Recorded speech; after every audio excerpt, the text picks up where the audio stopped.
What's good, y'all? Welcome to Griffin and Bass. He's Griffin, I'm Bass. Before we dive into everything regarding Deshaun Watson and paying our respects to the late, great Bill Russell, gotta remind you guys to like and subscribe everywhere you can find us, be Facebook, Instagram, Twitter, TikTok. We got full episodes on YouTube, as well as DetroitSportsNation.com. All right, Ryan. So news came down early on Monday that Deshaun Watson, the recommendation is he is suspended for 6 games for violating NFL's personal conduct policy.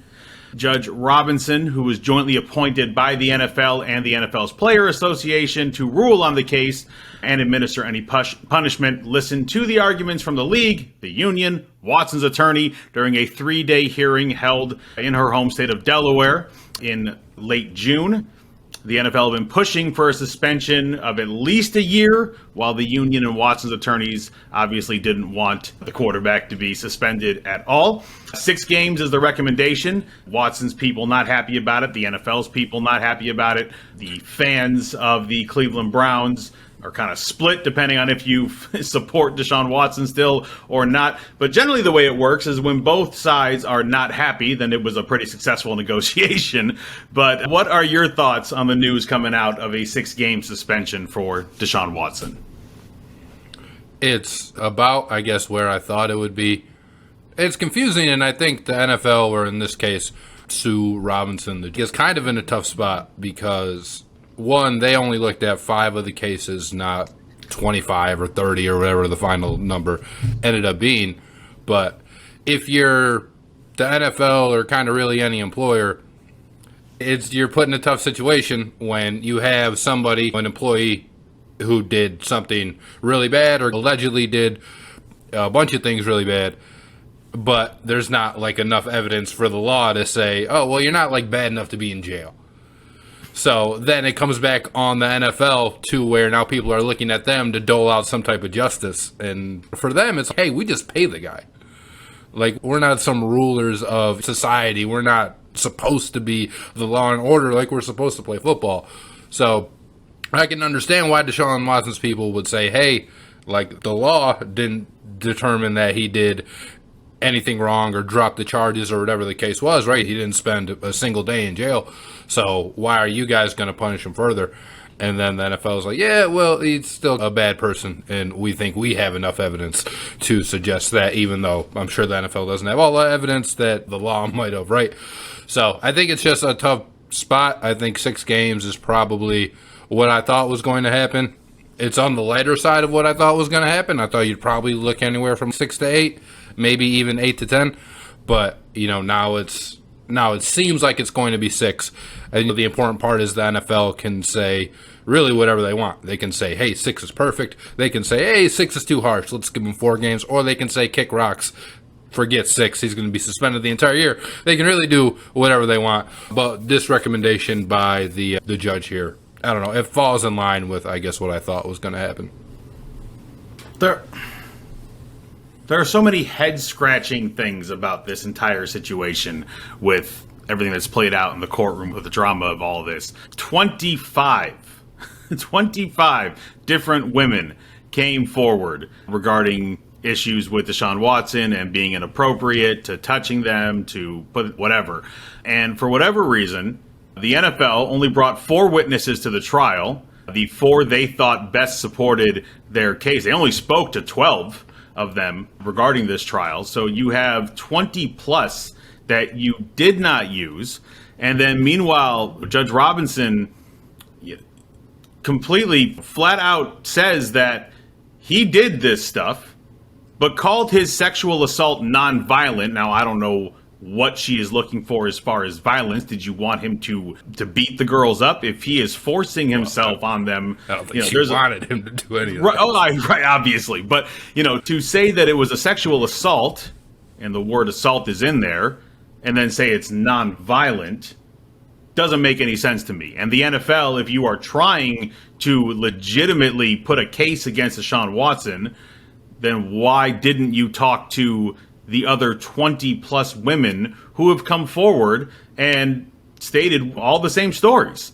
And there's different rules that have come out now, and they needed the names involved, so one of them pulled out because she didn't want her name involved, and I completely understand that. You don't want your whole world turned upside down. You are a private citizen. But there's just so many head-scratching things involved in this, from what the NFL decided to do to the words that Judge Robinson used to go along with, obviously, what I consider a light sentence, considering, look, I understand it's a he said, she said, and there is no video evidence like you had with Ray Rice, where initially NFL came out and said, we're going to suspend Ray Rice for 2 games. And then the video came out, and you see what he did to his wife in the elevator and the attack. And it's, well, you're not sticking with those 2 games anymore. In fact, you're getting blackballed completely out of the league, and that's that. So there's no video evidence. There weren't cameras in the rooms that Deshaun got massages in. But it's a hell of a conspiracy if 25 women have the exact same story. So to me, it's just the overwhelming number of people involved that are saying the same things that gets me to be leaning towards this happened. And now what are you going to do about it? And it seems as of right now, the NFL is not doing much about it. I mean, and again, as like the employer, what should you do about it if you're not able to get, you're able to speculate, of course, but you can't really just kind of do anything based off speculation. And then the facts that they do get, it's not everything that I guess has been alleged. Like you said, there are people pulling out. They only talked in this, I don't know, report or whatever it was to, like you said, 4 witnesses brought in and then talked to only 12 of the alleged victims.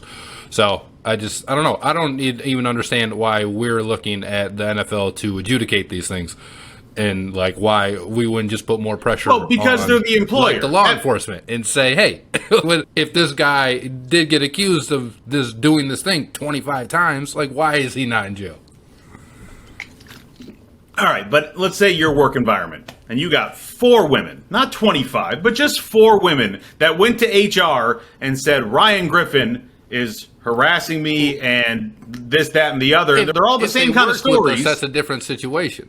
Like if these Texans personal trainers or something had said it, then it'd be different. But if 4 random women just went up to your work, I don't necessarily know that your work would do so much about it. I'm sure they would talk to you and say, hey, what's the deal? But if there's not, you know what I mean? Right. If you're not in jail, if you're not because Deshaun Watson court, didn't know that Deshaun Watson go by the rules of using the but in-house. I don't know that he was ever like on trial or anything. Well, yeah, but because Deshaun Watson didn't use the in-house masseuse, he didn't use whoever the Houston Texans would have, because they have all these people. Every NFL team does. Yeah. They have their team doctors, they have their massage therapists, they have everybody. All right, their PTs and everything. They have everybody to use. Obviously, Deshaun Watson wasn't happy with the way that the massage therapist for the Houston Texans either looked or acted or whatever, but he went outside the lines for a reason. And went and found these independent ones and DM'd them and hit them up on Instagram or whatever to have his massages, which is sketchy enough as is. You got your company's providing it for you. You don't want to utilize it. Why? Why don't you want to utilize it? I'm assuming the person they have hired is good enough at their job and knows how to be a physical therapist for athletes, that you would think it'd be the right kind of person, massage therapist, whatever, to take care of your aches and pains. You obviously didn't want that, and you went outside the lines and went and found independents that has now come back to kind of bite you in the butt, but like you said, they're not employees of the company. And so it is a different situation than if, you or I at our work and we had coworkers complaining about us. It's a completely different scenario. So now then you're affecting the point absolutely stands. No, you're absolutely right. Your point is spot on that it's a completely different scenario because they weren't employees of the Houston Texans. And him going out, there's just so much as far as, like I said, head scratching for what he has done or accused of doing and how it's being handled to now the ruling. And it's so confusing with every outlet is saying Deshaun Watson suspended 6 games. Let's be clear on this.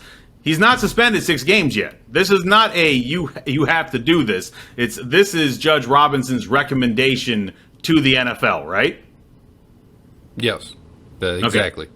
So it's not a sentencing. It's not anything like that. This is her recommendation to the NFL that, from what I have seen, the evidence provided, the testimonials, I believe he should be suspended for 6 games. Now, with the verbiage that she uses and firmly believing that he did these things, how do you get to 6 games? I mean, yeah, don't get me wrong. I think he did them too. I just don't know why we're looking at the NFL to be the main factor here. If people believe he did it, they probably believe he should be in jail, right? I don't think there's a person who's, hey, you sexually assaulted 25 people, but it's okay. You don't have to go to jail for it. You're a changed man, whatever.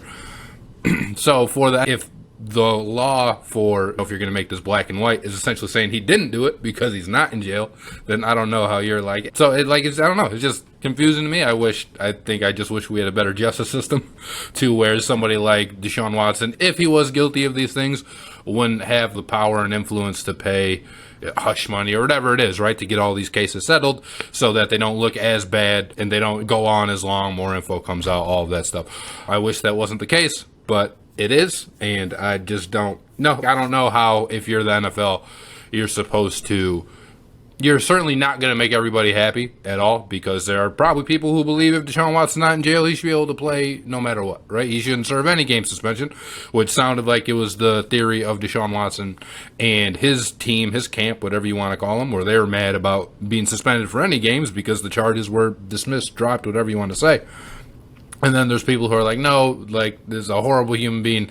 He should most certainly not be able to play in the NFL ever again. So the NFL was kind of in a lose-lose situation, I thought, anyway. And, I mean, it's even sad to say, but I think by the time, if they just say, yeah, 6 games go with us, by the time week 7 or week 8 comes around, I don't know exactly when their bye week is, and he's able to play again, I don't know that this is going to be such a massive story, which sucks to say, but there's just so much that happens in the news cycle in the NFL in those first month and a half, first half of the season. I don't think it'll be as big of a story then as it is now, and then I think it might just kind of get buried, which is unfortunate for the victims. No, absolutely, and we've seen this a lot with athletes, and so we tend to lean towards believing the victims with these athletes, unless they're obvious. There's stuff that comes out that really puts the victim under scrutiny as far as how believable are they, what's their credibility, things of that nature. But when you settle with 24 out of the 20, it definitely does not look good. Now, I understand people do, why would an innocent man settle? And it's for this reason right now, what you and I are engaging in, what the thousands upon thousands of media outlets, whether it's social media ones or the big boys, are going to be talking about, and you don't want your name dragged through the mud. And if you have the money to take care of it, and it's not going to affect your life by paying off a whole bunch of money, because I'm sure it was a whole bunch of money, to each of these women, to make them go away so that you can go back to living your life, innocent or guilty, I understand if you have the means to do it. We haven't talked much as far as the assumption that Deshaun Watson is innocent. And we're talking about the two sides and what they wanted, with the NFL wanting a full year and Deshaun Watson's camp wanting 0 games. If he is completely innocent of that, obviously you don't want to be suspended any games. This is the game that you love to play. It's your job, and you want to continue to do it. And so if I was completely innocent, I'd be screaming about, I wouldn't sit there and go, yeah, I'm okay with 2 or 3 games. No, you're not suspending me at all. If I didn't do anything, and I know I didn't do anything, I'm not going to be happy with any games whatsoever. So I get it from that side of camp. But of course, it's also, what is he supposed to say? Because if he come out and says, you know what, I'll be okay if it's only 4 games. Well, now you just sound guilty and you just got away with it. So, of course, you're going to come out and scream, don't give me any games. Yeah, and at first, I think I probably still believe it, is I think he believes he still didn't do anything wrong, because if he knew he messed up, right, and he knew that he was doing something at the time that was nefarious or was putting anybody in compromising situations, then when this first came out, I think he would have just settled then and been like, ooh, hand in the cookie jar, I got caught. Here's this money, please don't, you know what I mean? Let's stop the story right here. The fact that he didn't settle months ago makes me believe that he believes that he's innocent. And then now I think people probably just told him, hey, dude, this has gone on way long enough. You just need to stop this. But, at first, that's, what he said, the truth will come out, right? He was crying innocent the whole way, and I think it's because he believed it. Because if you didn't believe it, you would have known that you did this more than once. right? It's not like one person would have complained and it's just one-on-one. Like, I don't see how you couldn't realize that once one person said it, if you knew you were guilty, right? How when one person said it, you knew you did this at least 25 more times, probably more, right? Just people don't always want to come out for their own reasons. I don't see why you wouldn't just put it out right there and say, all right, like, you caught me, here's all this money. And instead, he went to fight to get his name not dragged through the mud, and it just ended up getting dragged through the mud more. He thought he'd come out clean like Andy Dufresne, and it didn't happen. Well, I don't know for sure. I'm assuming not. But none of these women were repeat jobs, right? They didn't come back again to give him another massage. That I don't know, but I feel like probably. You think they came back, like, after being assaulted? They come back for more? I mean, I think there's at least one of them not that they maybe didn't think they were assaulted, but, I'm sure he paid them for the massage. I'm sure he paid them a lot of money for the massage. And they're like, oh, I didn't like that, but he just gave me however much money he gave them, right? And they're like, oh, right. Yeah, I can kind of use that. So I think there are women, I haven't read them all, I guess, but I would bet that out of the 25, there's at least one that didn't necessarily think anything criminal was happening, right? Just something that was weird. And then they heard all these other women coming out, and they were like, oh, that happened to me too. That was actually against the law. Boom. Well, so the reason I bring this up is that you're talking about Deshaun Watson waiting to then profess his innocence as opposed to getting in front of it with each of these women. But if he's sitting there and each one of these is a one-time thing and they didn't know about each other, then none of them has the intuition to record the situation because that's why I was asking, did they come back? Did any of them come back more than once? Because if he's going to continue to do this on a one-time per person situation where they don't know what's coming and he knows he can get away with it because there is no proof, then he's able to do it 25 times to 25 different women. I mean, if they start recording it, I'm sure they lose their job. Like, you're probably not allowed to record, like, a massage session. Oh, I'm sure you're not. I'm sure that's massage, like, place policy. I'm sure you are not, but you can also make a heck of a lot more money for the person getting it off that evidence of a one time and extorting the dude than you're going to get for the next 5 years doing your job as a massage therapist. Maybe, unless we join a group with 25 women and then just start settling. Yeah. Because I'm sure it was a lot of money to make them settle. And like I said, I think Deshaun thought he was innocent at first. All right, or he probably still believes it, but at just this point, he was like, yeah. But, I mean, obviously, Deshaun knows the truth. Whether he's told us the truth or not, he knows the truth. There's no believing with Deshaun. He knows whether he's innocent or not. And we're never going to find out for sure unless one of the women did record it and we know for sure it did happen. Otherwise, it's all hearsay, unfortunately, for these women. If they are indeed victims of what Deshaun Watson has done, they have no way of proving it, and that absolutely sucks. One of the things you brought up talking about this is, why are we looking at the NFL with this? Well, we're looking at the NFL with this, and you know this as well as I do, because there is a history of this in the NFL. There's Kareem Hunt. There's Ray Rice. There's the dumbass who with the Cowboys who became an MMA fighter. Why am I blanking on his name all of a sudden? But there are countless examples of NFL players in similar situations, whether it's domestic violence, whether it's sexual assault. And the NFL, in years past, have not done right by their female fans. They just haven't.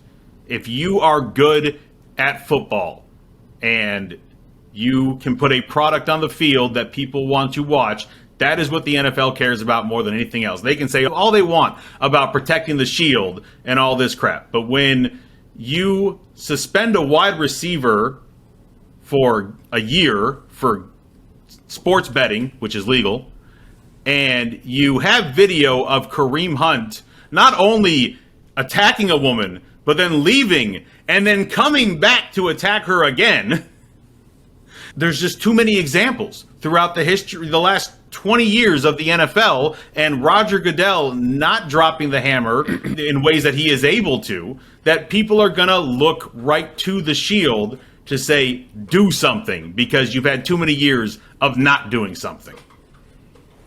Yeah, and I don't think that people should have looked at the NFL for any of those situations that happened.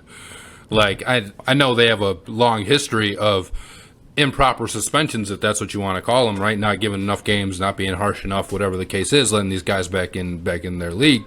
But I don't think they should have been put in the position in the first place to, again, like, adjudicate that punishment for a lot of these guys who didn't spend a day in jail. Or if they spent a night in jail, they posted their bond and, like, then just never went back. You know what I mean? I think more pressure should probably be put on the justice system, the law enforcement, as it pertains to people who are rich, famous, have a ton of money, that can use power and influence in the way that, you know, somebody who's involved in a domestic violence like case and just works at Costco, like that, they can't do it, right? So I don't think the NFL should ever be put in position to do any of these things.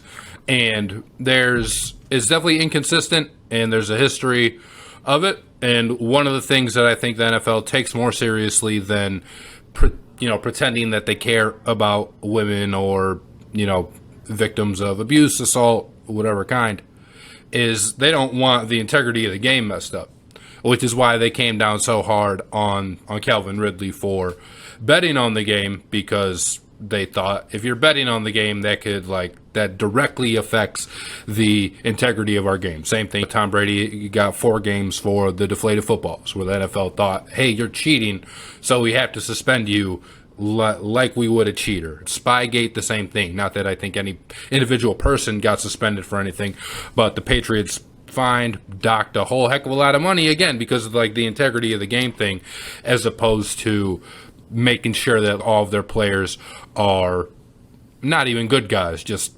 citizens that don't break the law for the most part, right? You can be a bad person and not hit your girlfriend or something.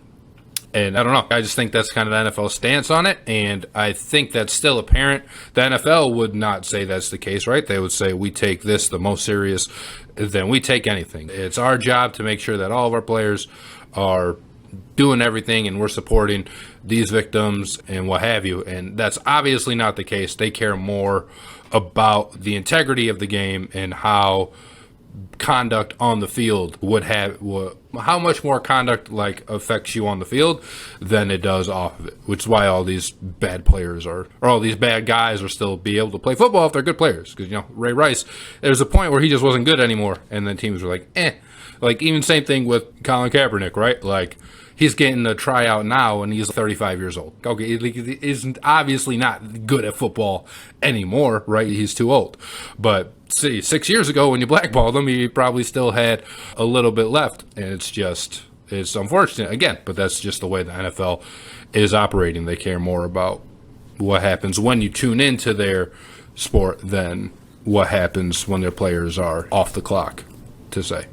Right, and that's what's going to keep the fans that are of that belief at odds with the NFL, because they don't want these players to get another chance in the NFL. Everyone deserves a second chance. That's true, but that doesn't mean you deserve a second chance with your ridiculously high-profile job. You can have a life still, and in a lot of these situations, they went by the law, and the law did its thing. Michael Vick got completely busted for it, and he went to jail, went to actual prison for a year and a half, whatever it was, whatever the sentence was, that's what the law said. And then he got another shot in the NFL with the Philadelphia Eagles. And there are people that believe you should not get that kind of second shot. You can have a life still. It doesn't mean you should get $250 million when 25 women have come out and said the same thing about how you abused them, how you assaulted them, how you treated them. And so that's where this fan base is coming from, where that's why they're looking to the NFL. They're not looking for the law. The law does what the law does. They're looking to the NFL to say, why are you giving these guys not only a second chance, but a pay raise along with a second chance? Well, and I think when the law does what the law does and it works the way the law should, whereas if you break the law and it's a serious enough offense, you go to jail, right? Like with the case of Michael Vick. Now you can argue that his jail time was not severe enough, too severe, like whatever side of that argument you're on. But the fact that he got back in the NFL, not that everyone was okay with it, but even people that, of course, didn't like what he did, nobody's out there, yeah, I'm glad he hurt those animals. There were people, I'm sure, who thought, okay, well, like, at least he went to prison.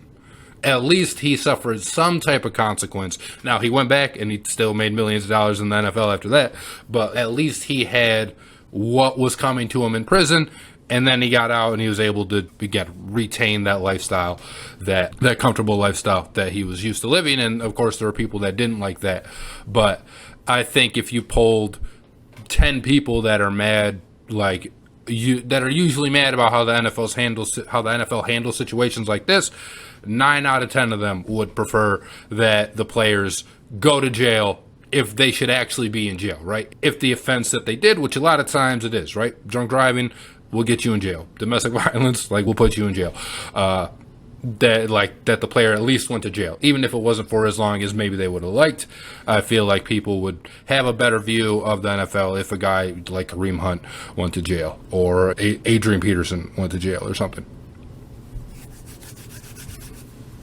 Yeah, so again, we're all over the place with this because this story is all over the place. And if you're looking for reasons for why things were done the way they were done, the 6-game suspension that was proposed by Judge Robinson, she was looking for precedents. And so this ruling relied on 32 previous suspensions under the league's personal conduct policy since 2015. In 21 of those 32 instances, the league suspended the player for 6 games.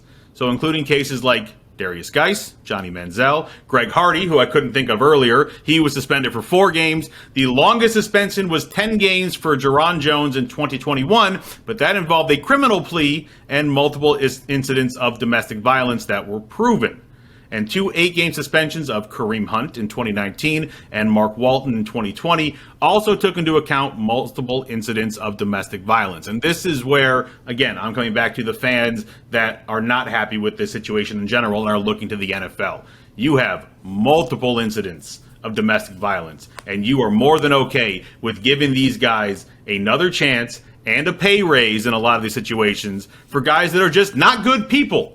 But they're good at football. We're not going to argue. I'm not going to argue whether Kareem Hunt is good at being a running back. He absolutely is. I'm not going to argue that Tyreek Hill is not good at being a wide receiver. He absolutely is. Is he a role model? Is he someone I would want my kids, if I had them, or nephews or whatever, to look up to? No, absolutely not. But they're very good at the game of football, and so they're getting multiple chances because of it. And it is blatantly obvious to that fan base that the NFL cares about that more than they care about employing people that are worth looking up to, because those people aren't as good at football than the guys we just named.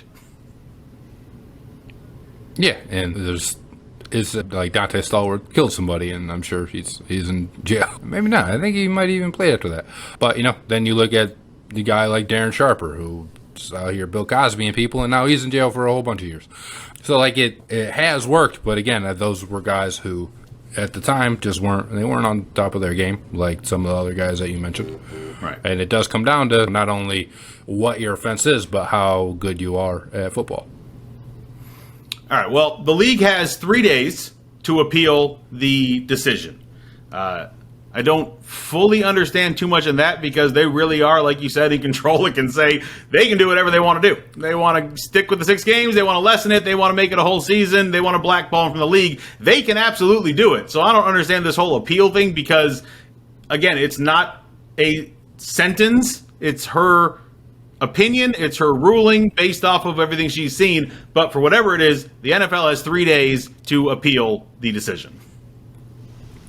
Yeah, the NFL does, and I think the NFLPA does as well. And the NFLPA has already come out and said they're not going to do that. They want the NFL to just accept the 6-game recommendation and leave it at that. I honestly, at this point, I don't know what the NFL is going to do. I feel like to fake like they care, they might throw on 2 more games on top of that and say, 6 isn't good, but here's 8, and leave it at that. But honest to God, I have no idea. I'd be surprised if they did anything bigger than that, I guess. If they were like 12 games, I'd be like, whoa. I tell you, because the NFLPA came out with this yesterday, right? Sunday. They came out with, we're going to abide by whatever Judge Robinson says, and we implore the NFL to do the same thing, right? I feel like they had an inside person that was letting them know it's not going to be that bad. It's not a full season. So get in front of this and and try to implore the NFL to go along with it as well, because I feel like if they didn't have that kind of information of some sort saying it's not going to be that bad, it's going to be less than half a season. I can't tell you more than that, but it's going to be less than half a season kind of thing. Then they're okay with it. But if they were being told it's looking like it might be a full year, I don't think they're coming out ahead of time and saying we're going to be okay with whatever Judge Robinson says, and we implore the NFL to do the same. No, they would have. And I think it was already reported that they would have pushed back, right? They didn't want anything bigger than 8 games, I think, or they were pushing for 6 to 8 or 4 to 6, and then anything 8 or 10 or above they would have pushed back on. So I think 6 is right where they wanted it to be. Yep. All right, well, the good news is in those 3 days, we will be back with another show with you guys. So we will have more information the next episode of Griffin and Bass. We got to move on because over the weekend, we lost an absolute titan in the world of sports. The great Bill Russell passed away Sunday at 88 years old.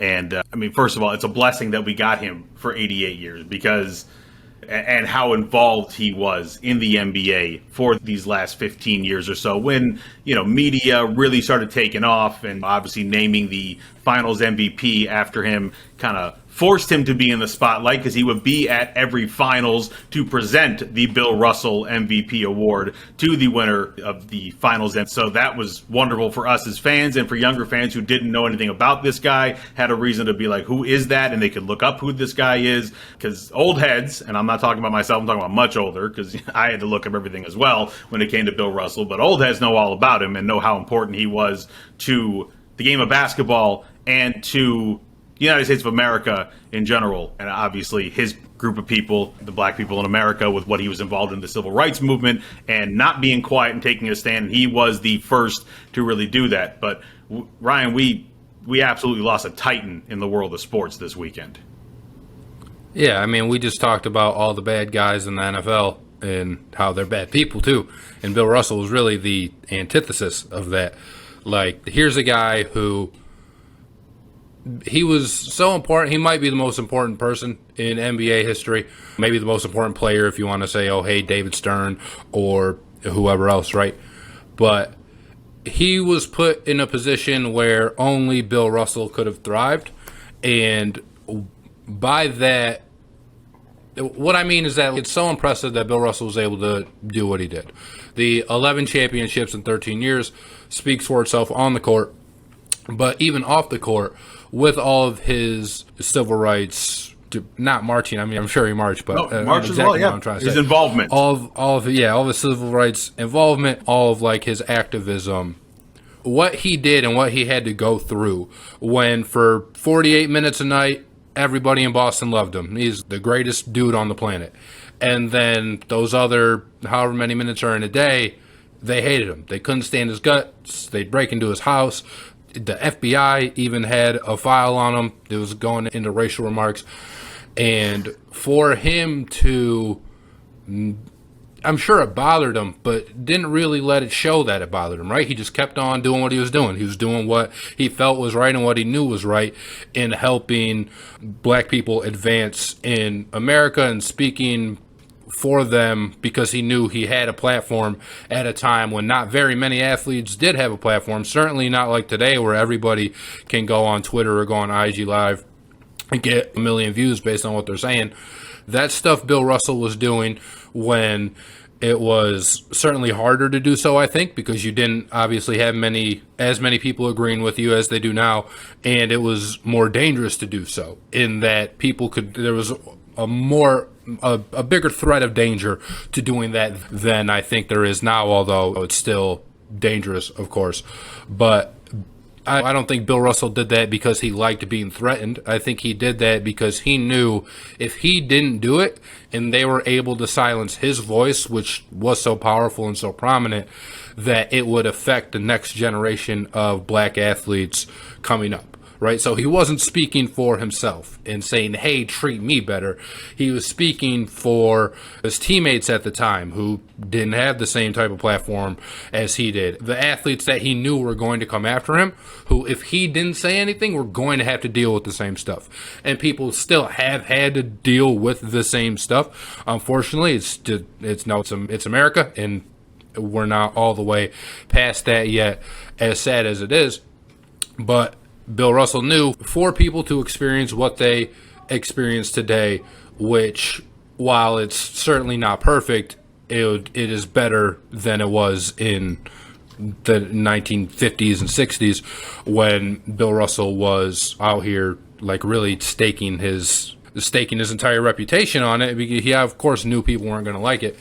And I don't know that there's so many other guys that would have had the fortitude to deal with all that and keep the larger goal in perspective. And he was able to live 88 years and was around long enough to see that larger goal of his come into fruition. He's seen him, at least even in the last couple interviews that you saw him, if you saw him in the last few years on TV or whatever, that he was at least still of sound mind, right? He didn't seem like he had dementia or anything like that, but that he was still of sound mind to see where athletes in his day were being really shot down, to see guys today, whether it was LeBron James or anybody, man, take your pick, right? Any of these guys in the NFL, Patrick Mahomes win an MVP and Lamar Jackson win an MVP as black quarterbacks. Like, I'm sure that's something that Bill Russell really took a whole lot of pride in, because without him, I don't know that any of that would have ever happened. Yeah, there's so much with Bill Russell. The importance of the figure that he was to the world of sports, and I'll get to the civil rights stuff in a minute. But with baseball, it was easy. Jackie Robinson, the first one, and he was fantastic.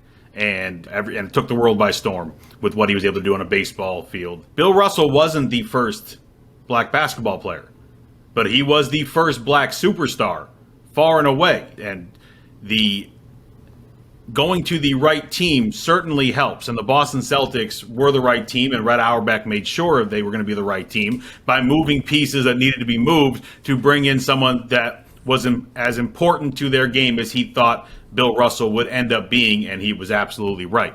I mean, we're talking about a guy that back-to-back championships at University of San Francisco, and then goes and captains the 1956 U.S. men's Olympic basketball team to gold in Melbourne.